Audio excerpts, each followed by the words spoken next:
What is happening? What's up, man? Man, just rocking and rolling, man, just like yourself.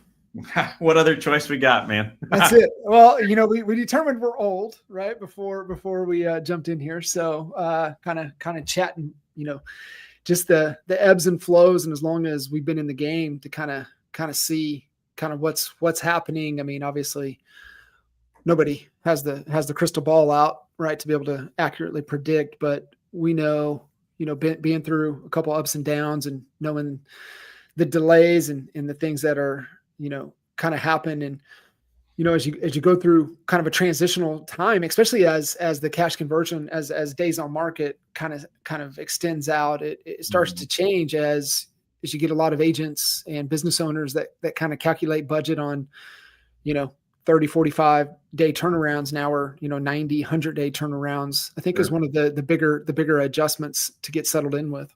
Yeah, for sure. It's taking longer. It's harder to get money back that you're putting out. Yeah, it's just a big shift.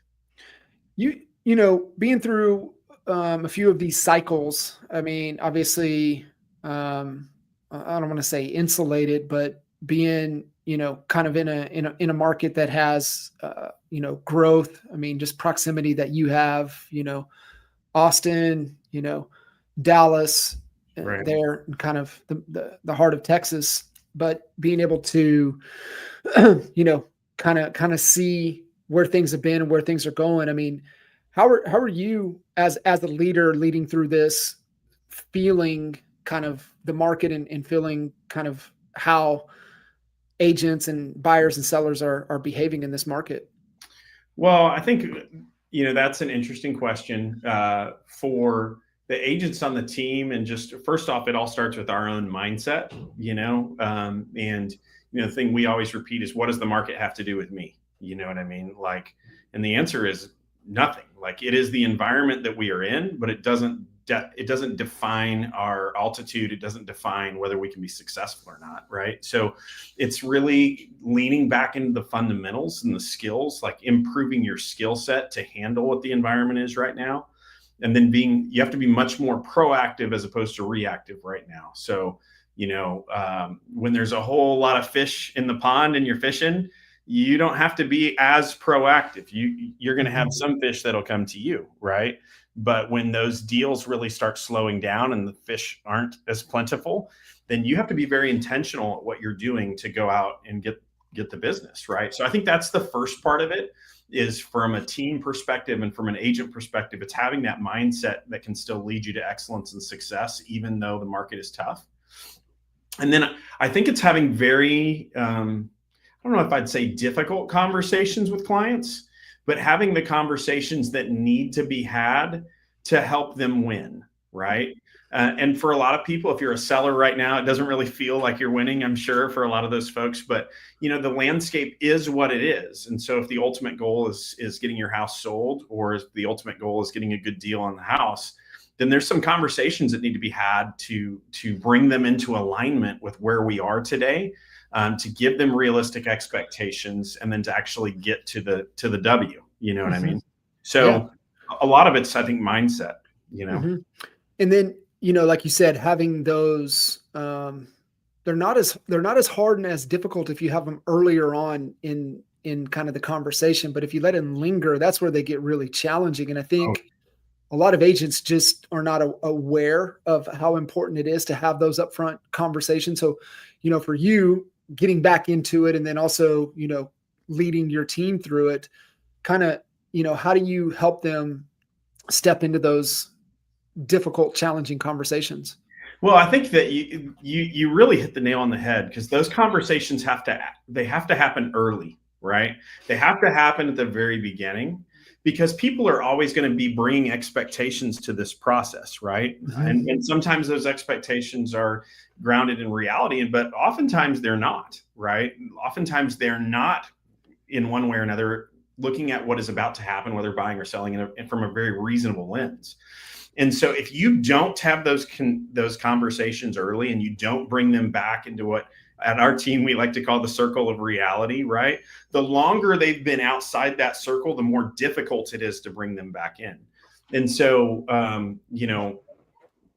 I've found when they're way outside that circle and the expectations have not been properly set from the very beginning, I've found that even for myself, who's been doing this for a long time, it is very, very difficult to tug them back into what is a reasonable mindset.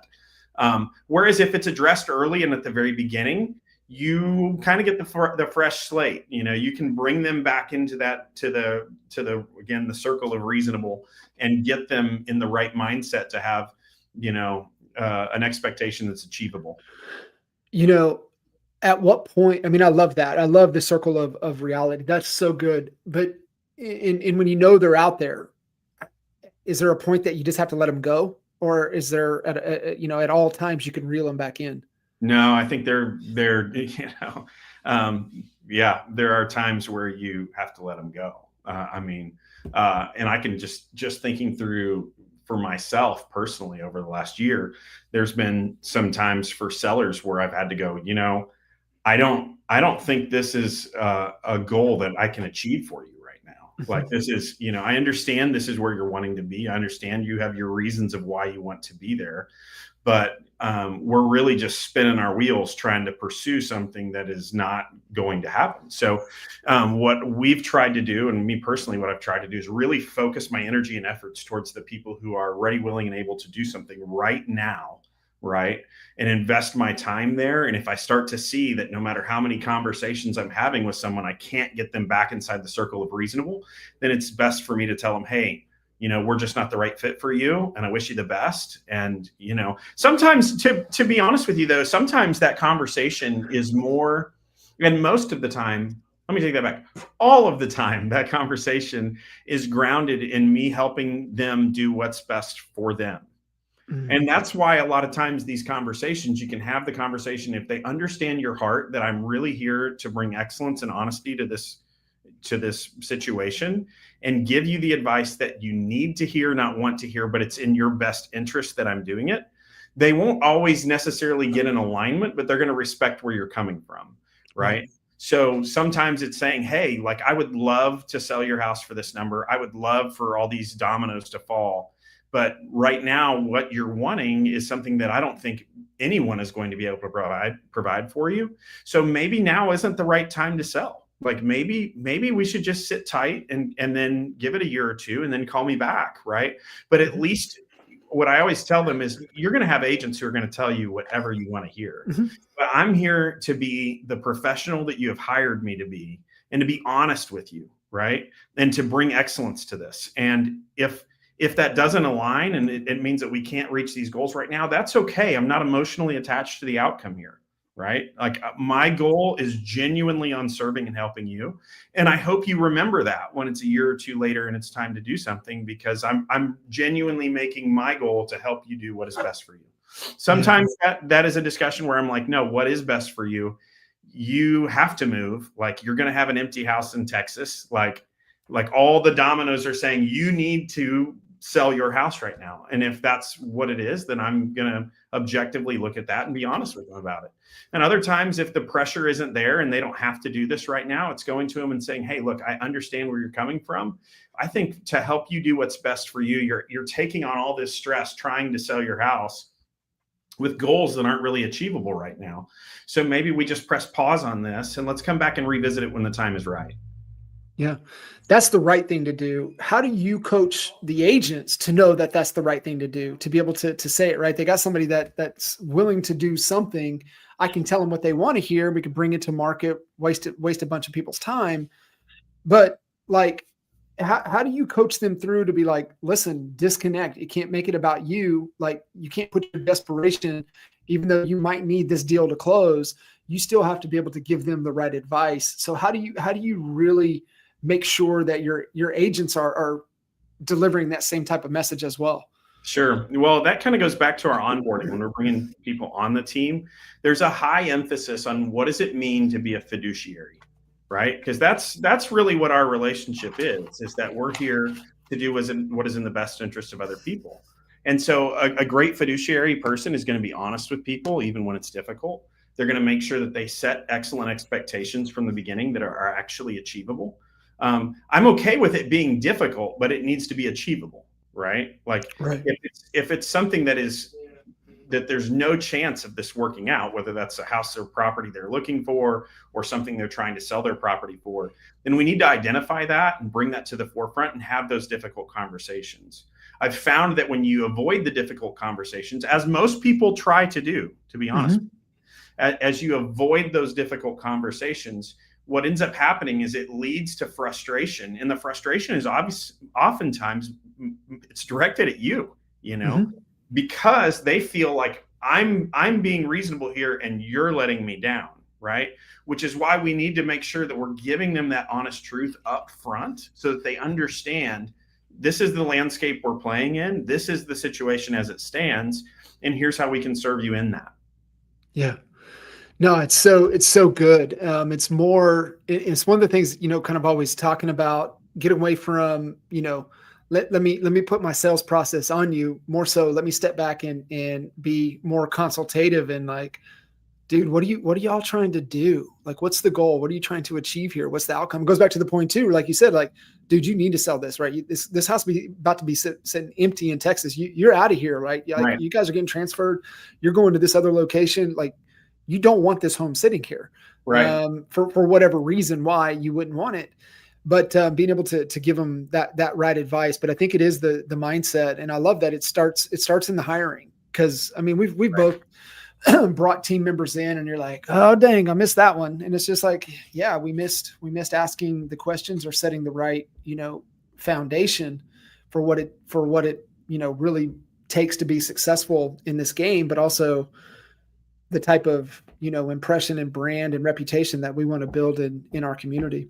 Well, and it's very important too when you identify that that person is not the right person, it's taking the action, right? And so sometimes that action, if you fully know they're not the right person, then you need to release them from the team, right? Because it's Mm-hmm. going to begin to spread to the other team members around them, and it's going to begin to drag everybody else down. Sometimes it's not that drastic though. Sometimes it's just a conversation. It's saying like, hey, you've told me that this is what you want. This is the environment that we're in. Here is what you're doing. Those don't seem to go into alignment with each other. So what needs to change, or what can we do to help you reach the next level? And is that to, I mean, everything kind of rooted and grounded in kind of the values, right? In what we stand for. And I think back over kind of our career, you know, there's a consistent, innovation of I don't want to say, reinventing ourselves, but continuously becoming a better version of ourselves. Sure. And I know for us, the one foundational pivot is when we got really clear on, kind of our values and what we value. That I remember that being an integral part of the evolution and the growth for us. We heard, that we should have core values, right? We actually heard it from the number one KW agent at the time, which was Mr. Chad Goldwasser down in your neck of the woods. Yeah. And he's number one in the planet and he's number one for KW. He's got core values. We should have core values. Oh, his core values look good. We'll just use his. And like Right. not even knowing what that was, right? Right. Until we really started to understand that and make decisions and bring people into kind of our ecosystem, bringing the right people in. To me, that was like one of the biggest first evolutions for us in reinventing, who we are and really foundationally, the decisions that are being made. I mean, thinking back over, the longevity of your career and the reinvention that we all have to make, right? Sure. Some integral, reinventions that were based on principle for you and how important that was.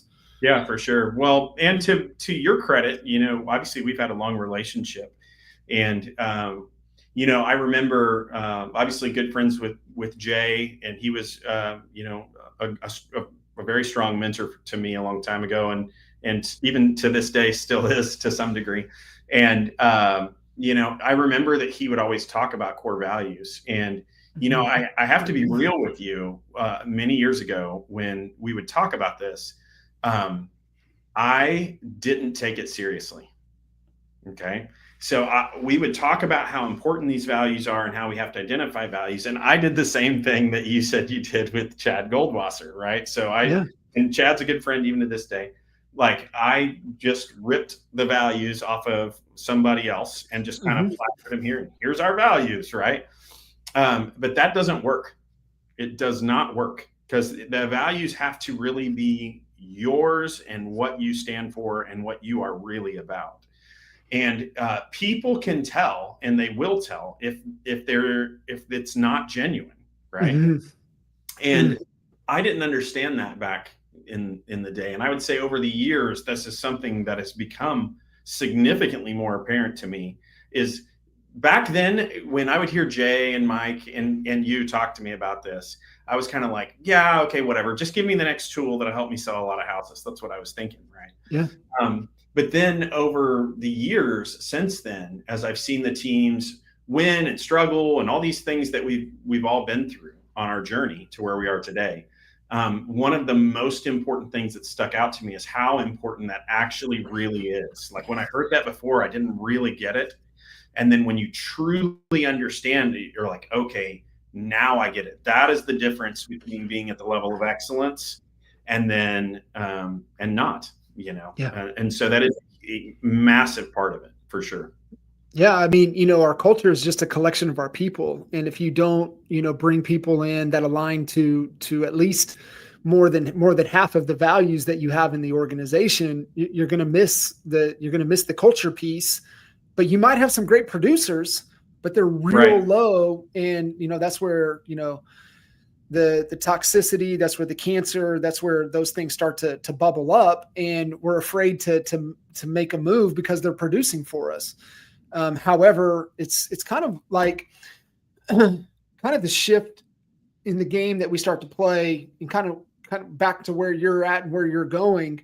I mean, you're back to being the gardener, and you got to protect the garden. And sometimes those weeds kind of grow tall, and they rob the sunlight and the nutrients for the developing agents that are in that need that sunlight to grow. But if that weed's blocking them, they're not able to grow. So I always kind of like that analogy. When we get to a level to where we're developing people, really kind of a gardener, and we're tilling and taking care and maintaining the garden to be able, for the garden to produce the best that it can produce. So really paying attention. But it all starts with what type of people you allow in, and we've all. Sometimes we got to touch the hot stove a couple of times to start having those things. I mean, obviously, I think table stakes are, the hungry, the humble, the smart.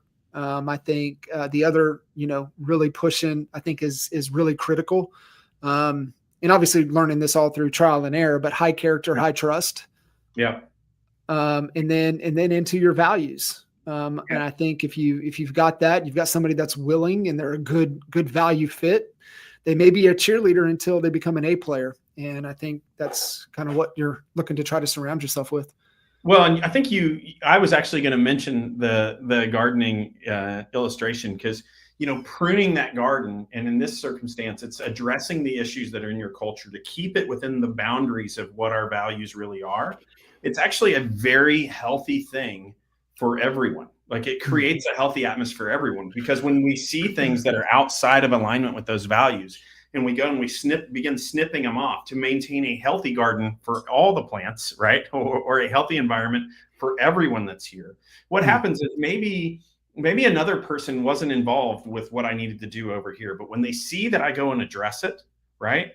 It sets a very healthy left and right limits where they can live and operate in a healthy environment with a solid foundation and know this is real. They really believe this. They really care about what they're saying, and they are going to maintain what we're talking about. And that creates a very healthy runway for everybody in the organization. Yeah, it absolutely does. And I mean, it all starts with, like you said, having that foundation, but also knowing that somebody's there to help. It's got their back. Yeah. Right. Like you said, we're constantly removing obstacles, removing, constraints, removing potential, bottlenecks or, toxic, people or situations. That's our job is to navigate that and really, provide that runway for people to really excel in their life and their career. Sure. Yeah, absolutely.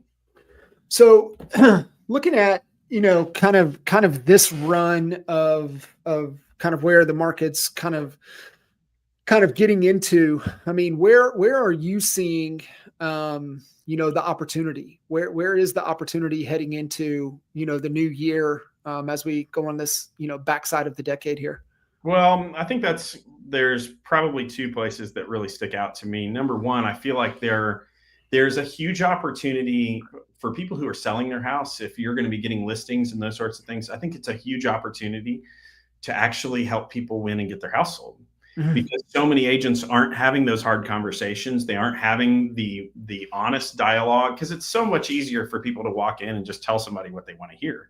But that's not what they need a professional to do. That's not what excellence looks like, right? So it creates a unique opportunity for you to be the one guy while everyone else is struggling, while no one else can get property sold, that you're the one person, or your team is the group of people who can come into a difficult environment and still help people win, right? So that's a big opportunity.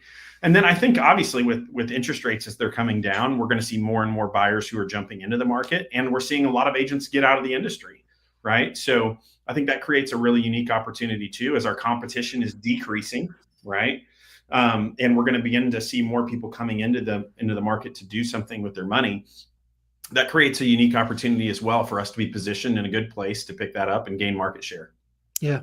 Yeah, I would agree. I mean, homes are still going to be bought and sold. It was kind of always our mantra. It might as well be us, right? It might as well be us being the Yeah. ones there in the trenches with them.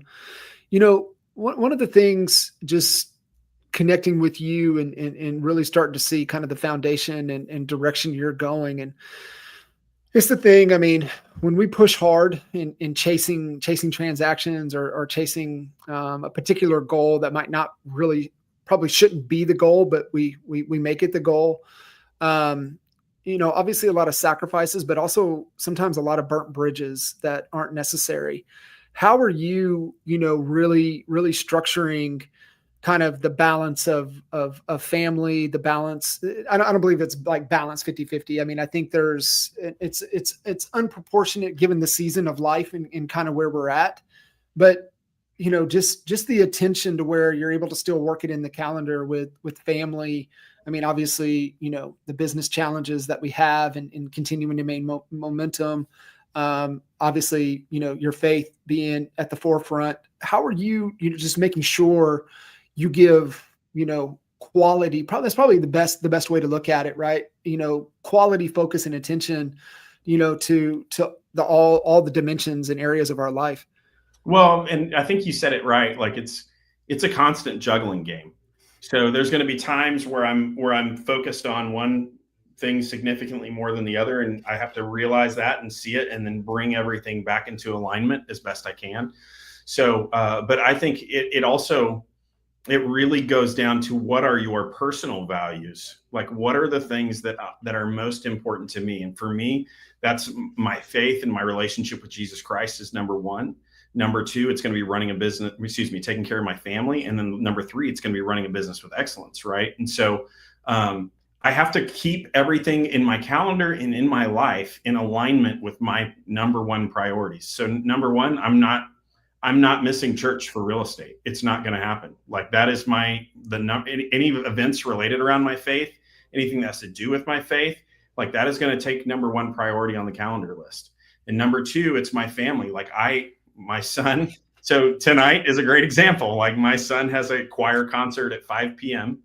and I've got somebody who wants to meet with me to sell their house. Right. Well, I'm not missing my son's choir performance. It's not going to happen. Yeah. So we're doing a listing appointment at like 8 o'clock tonight. Okay. It's a sacrifice, but the more important thing is to make sure that I'm there for my son. Right. Yeah. So am I going to let that business fall through the cracks? No, because of the market that we're in. We're not in a market where we can afford to just throw business away. But I'm going to make sure that my priority structure is in alignment, first with my faith, and then secondly with my family. And I believe if I've got my priority structure straight, where I'm putting God number one, I'm putting my family number two, number three, number one, it's going to make me a better real estate agent. Mhm. And then number two, I believe that God is going to bless them. Like, Like Yeah. I believe that you receive blessings in your life when you get those priorities right that you wouldn't normally otherwise have. Yeah. It's so important, right? And we've seen it. We've all, I mean, you and I have even experienced it, right? We get those priorities out of order, Yeah. and and so what goes in the calendar gets done. If it doesn't make the calendar, it never happens. And sometimes we get things in the calendar in the wrong order. And so I think it's just the hard line, the hard non-negotiables is so important to be able to have. And that really stems to, I think a lot, like you said, your personal values, what the shoulds and should nots, what you aren't willing to sacrifice. Well, and if I can jump in there on that too, because you and I even talked about this. Like for myself, for a long time, it was selling a ton of houses and getting a lot of, I don't want to say awards and all these sorts of things. And over the last few years, one of the things that really stuck out to me is no one is going to care when I am in the ground and my family is standing around my casket. They're not going to be like, well, he sold 300 houses this year. Like Yeah, you no sold a one's lot going of to houses. no one's going to care. Like, there will be somebody else that's selling a bunch of houses at that time and it's not going to matter. Right. Yeah. But these other things, these are the things that are going to matter. And it doesn't mean that running a business with excellence doesn't matter. Like, I feel like we have been blessed in our lives and it's our job to be a blessing to other people. Right. Mhm. And so we do that by helping people in their real estate experience, right? Helping them get their dream home or check this box off of getting their house sold so that their family can move somewhere else. They need our service and they need our excellence, and that's extremely important. But it doesn't take the priority structure, number one, of me having my faith in the right place and me being the father that I'm called to be, because those things are going to outlast me. Yeah. Yeah. And those things also make you better at everything else, Yeah. right? They 100%. absolutely make you so much better, all the way around, and especially from a leadership standpoint, being able to lead at a level that it takes to be able to navigate the market right now. I think you and I talked about it. I think one of the biggest two deficits that I see in this space. Number one is a lack of leadership. Good, like almost great leadership. There's a Yeah. leadership void, and there's a skill set gap. Right. I think you've had agents that got licensed in 1920, 21. They built reactive habits, and Right. they haven't reworked a proactive habit set. I talked to a gentleman yesterday, exactly that, right? His habits were all reactive instead of being proactive on the habits required, the things within his control, initiating things, initiating conversations, being, a little more aggressive, not in a negative way, but just more so being, on top of things. I mean, obviously, a lot of grit in there, but really at the forefront, being mindful and then being intentional seems to be the thing that we're starting to see that is required to move forward. But then there's the gap of, what do I say on the phone, right? How do I qualify the appointment?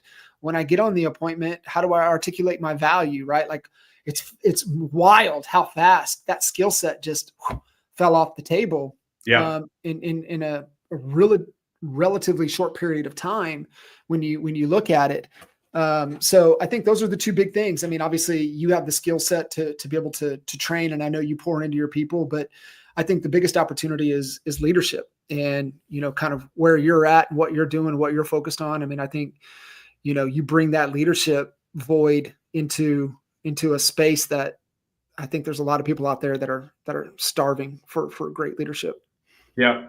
Well, and I mean, I don't know for the other people who are watching this, if they're seeing this too, but there's a lot of other agents right now in the market that are looking, right? Mhm. Because they're hurting.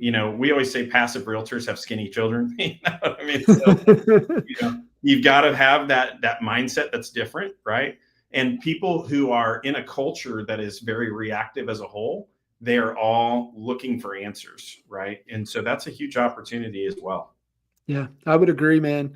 It really is. And yeah, to me, that's the two biggest things, right? Leading by example, leading in the marketplace, and then just being able to educate and provide the skill sets required to navigate what it means to be a true professional. Because, like you said, I mean, it's a thinning of the herd, and the agents that aren't willing to invest in themselves, had Sloan Blake join us in Cleveland a couple of weeks ago for Agent to CEO, and the biggest gap that he's seeing, with his organization and even in himself, is the investment on the personal development side of things. And he, just off script, just us in conversation, he goes, man, you know what? He goes, I've never had an agent that's committed to something like 75 hard that has gone through 75 hard and their business hasn't, doubled or tripled in that time frame, right? Because they focus on the personal development side of things. They focus on being the best versions of them. Right. And so I think that's one of the things that I see in you, commitment to be the best version of you. It's the whole oxygen mask concept, right? I just don't believe you can lead and coach another individual until you can lead and coach yourself first. So being able to have that and being able to model that behavior, I think is extremely important. Yeah, for sure. Yeah, 100%. So what's going on the fun side of things, man? Have you been in any helicopters lately, shooting pigs and flying around, having fun? I mean, I actually, a number of years ago, I went back in the military part-time. So I was jumping out of planes and helicopters for a number of years, actually. So my back's not real happy about that right now, but no, man, I mean, it's hard right now because it's like I've got 4 kids. They're all in different ages. So I feel like most of my schedule is real estate and then running to kids' events or taking care of children in one way or another. Yeah. But that's rewarding in and of itself. It's rewarding in and of itself to be able to plug into them and what they've got going on and be the dad, man. Yeah. So, so I don't know if there's as much helicopter rides as much. No, it's I mean, if you're doing fun stuff like it's fun when you can start to incorporate the kids into that, into those adventures. And those days are coming. Like obviously, Colton's 23, so being able to do some more fun stuff with him.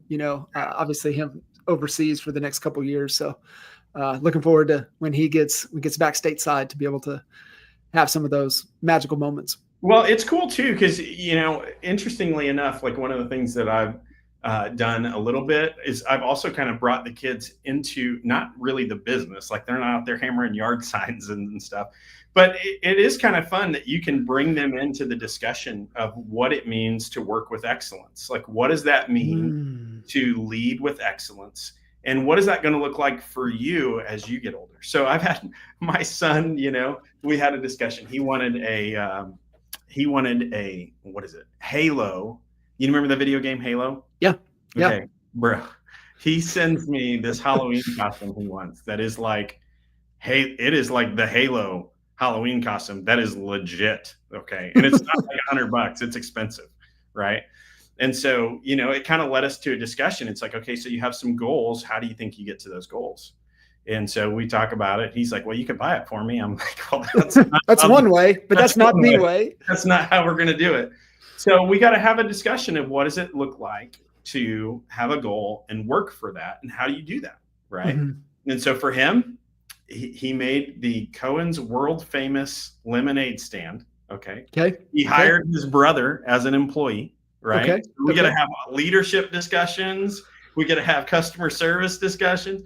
Hey, and that kid did it, man. He earned his money. He sold a bunch of lemonade. Cool. Dad helped him out a little bit. I mean, but like you bought a lot of lemonade. That's okay. Yeah, I bought some lemonade. Yeah, right. But dude did it, And so it's been pretty fun to be able to have some of those same discussions with the kids to kind of pull back the curtain of here's what dad's thinking about at work. And here's how that applies to you. And these are lessons that you can learn in your life. You know what I mean? So, pretty fun, That's so stinking good, man. It is right when work is a foundational importance, right? For our lives, whatever that craft is for you. And, we spend a lot of time in that craft, but then being able to incorporate the kids in and teach them the lessons like that is, that's, to me, that's what it's about, right? With the kids, and educating what you're doing, but then being able to teach them and apply it to their lives and how it, really makes sense, man. That's what it's about. That's really Yeah. cool. Yeah, it was awesome. Yeah. It was a proud dad moment. So Yeah. So he's got the Halloween costume. He's ready to roll. he's ready to roll, man. I mean, he's ready to go. Uh, He's chomping at the bit. I love it. I love it. So, for you, I mean, obviously we talked kind of opportunities heading into the future, but, as far as, all things, especially on the real estate front, business front, like where do you see, you taking advantage of those opportunities in the market moving into the new year? Well, I think going back to what we were talking about with agents that are looking, we are definitely seeing that.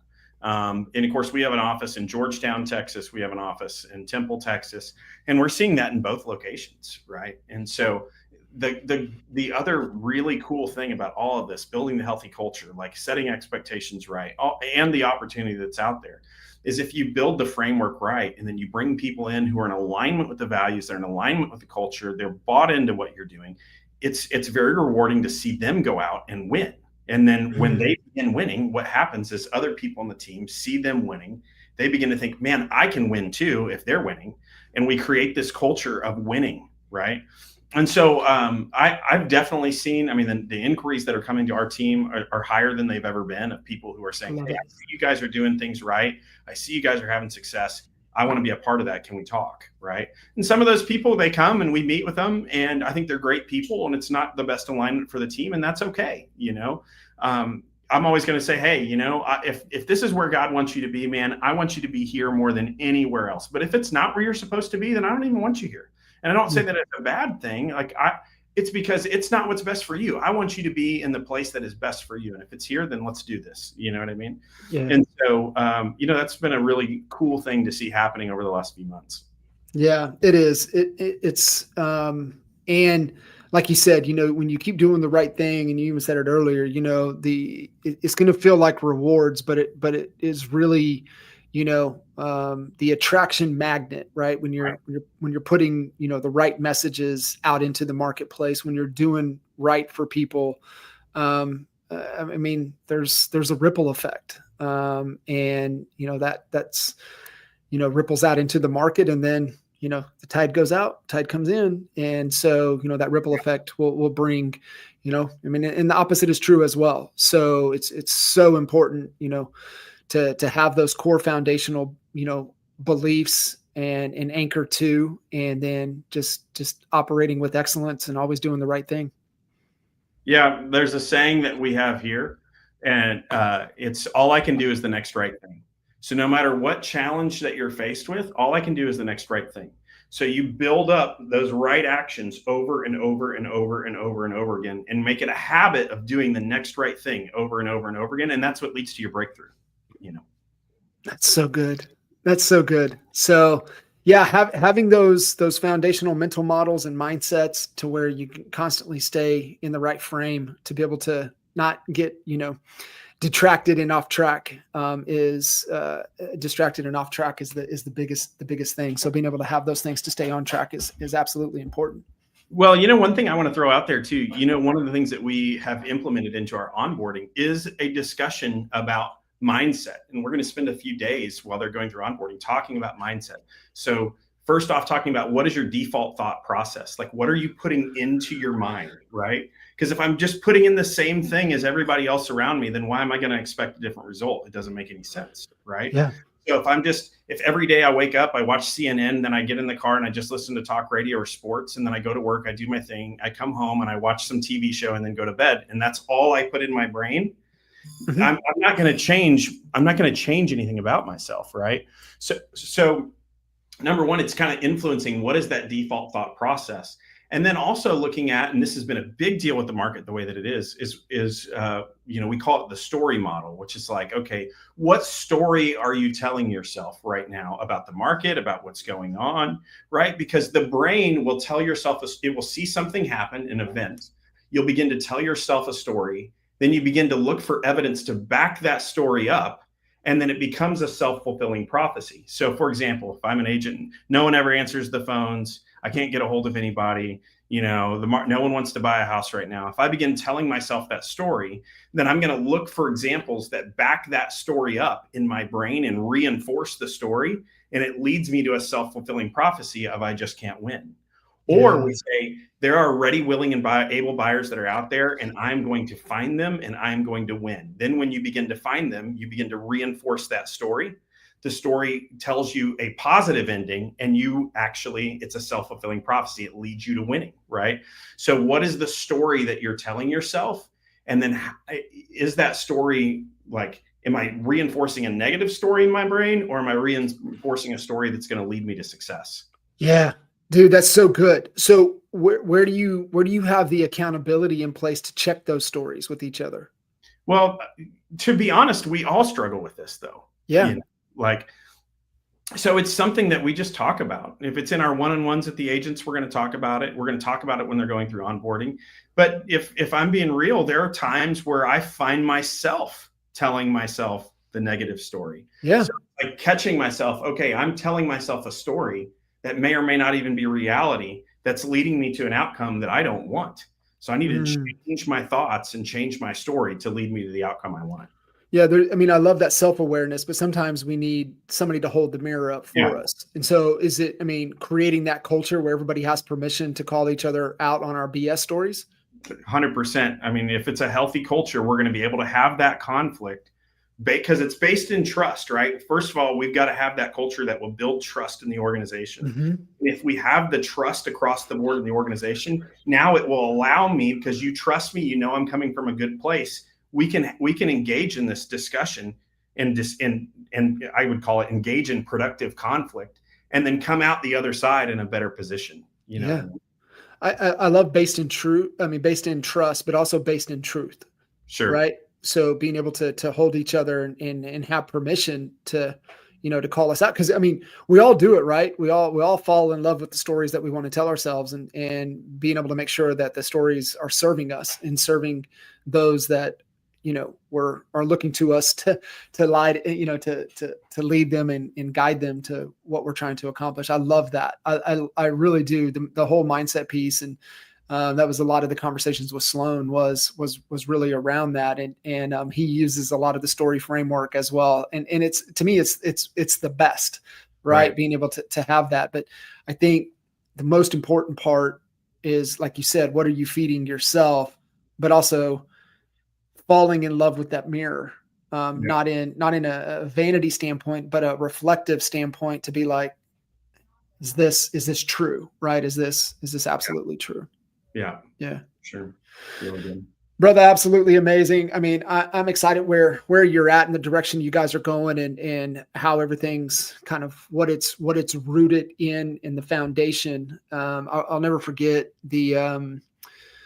when I came back from California back in 2000, and started working for high school buddies, and they had a company called On the Rock Construction, and it was the farthest thing from being grounded in the Christian belief, and it was the opposite. Right. It was a bunch of young kids having fun. But I'll never forget that passage, Matthew, I think what is it, 28, but it really talks about building on solid, foundation instead of a foundation of sand. Mm-hmm. And I think, a lot of agents that are struggling, a lot of businesses that are struggling, especially the adjustments and changes and the reactiveness over the last 3 or 4 years, kind of put that foundation on sand. And you've taken, the time to really make sure you've got the right footing, the right foundation to be able to support the growth that you guys are poised to have heading into the new year. Yeah, absolutely, man. Absolute good stuff. Well, brother, I appreciate you carving out the time, jumping in here, and adding value as always. It's always great connecting with you. And man, just excited to see the future, see where things are going. Yeah, very appreciative for the opportunity, and we're all in this thing together. So if what'd you say? If anybody's going to win, it might as well be us, man. Might as well be us. That's right. Absolutely. Awesome. All right, Brother, brother. appreciate you. See you Yep. guys. Bye.